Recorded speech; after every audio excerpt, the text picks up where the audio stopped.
ఆయన మాట ఆవేశపు నిప్పు కనిక, అణచివేతను ఎదిరించే ఆగ్రహ జ్వాల. ఈటెల్లాంటి మాటలను జనం గుండెల్లో దించడంలో కేసీఆర్ శైలే వేరు. తూటాల్లాంటి మాటలను ప్రత్యర్థుల గుండెల్లో పేల్చడంలో కేసీఆర్ సిద్ధహస్తుడు.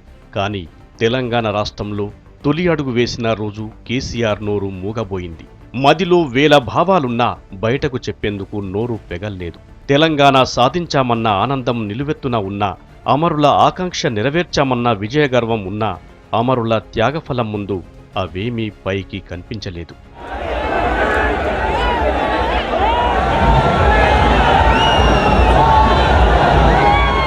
బేగంపేట నుంచి గన్ పార్క్ వరకు 5 గంటల పాటు సుదీర్ఘంగా ర్యాలీలో పాల్గొన్నారు కేసీఆర్.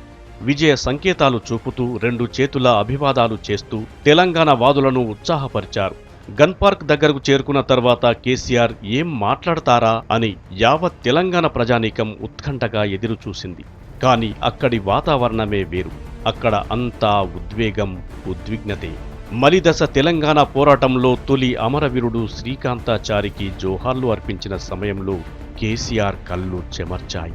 ఆ అమరవీరుడి తల్లి రోదన చూసి తన ఆవేదనను దిగమింగుకున్న కేసీఆర్ ఆమెను ఓదార్చారు. గంభీరమైన వాతావరణంలో అమరులకు నివాళులర్పించి ఏమీ మాట్లాడకుండానే అక్కడి నుంచి వెళ్లిపోయారు కేసీఆర్.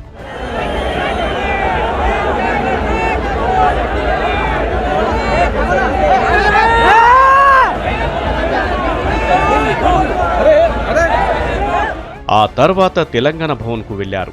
తెలంగాణ తల్లి విగ్రహానికి పూలమాల వేశారు కేసీఆర్.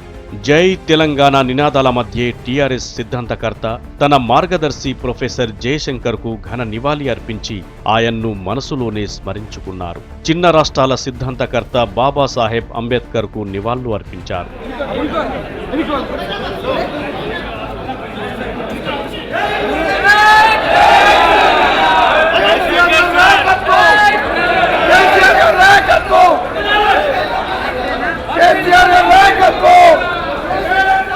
ఇక నేరుగా ఇంటికి చేరుకున్న కేసీఆర్కు కుటుంబ సభ్యులు ఘన స్వాగతం పలికారు. తల్లికి పాదాభివందనం చేసిన కేసీఆర్ బంధువులను ఆత్మీయంగా పలకరించారు.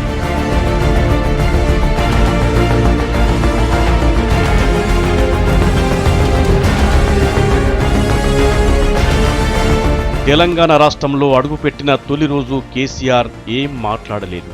14 ఏళ్ల ఉద్యమ ప్రస్థానంలో ఎన్నో సభల్లో మాట్లాడి జనాన్ని చైతన్యపరిచిన కేసీఆర్ అమరుల త్యాగస్మరణలోనే గడిపారు. తన వ్యూహాన్ని మార్చానని పరోక్ష సంకేతాలిచ్చారు. తెలంగాణ పునర్నిర్మాణంలో దూకుడు తగ్గించి ఆలోచనాత్మకంగా కదులుతానని చెప్పకనే చెప్పారు. అభివృద్ధి సాధనలో మాటల్లేవు, ఇక అన్నీ చేతలే అనేది కేసీఆర్ ఫాలో అయ్యే సరికొత్త సిద్ధాంతమని విశ్లేషకులు అభిప్రాయపడుతున్నారు.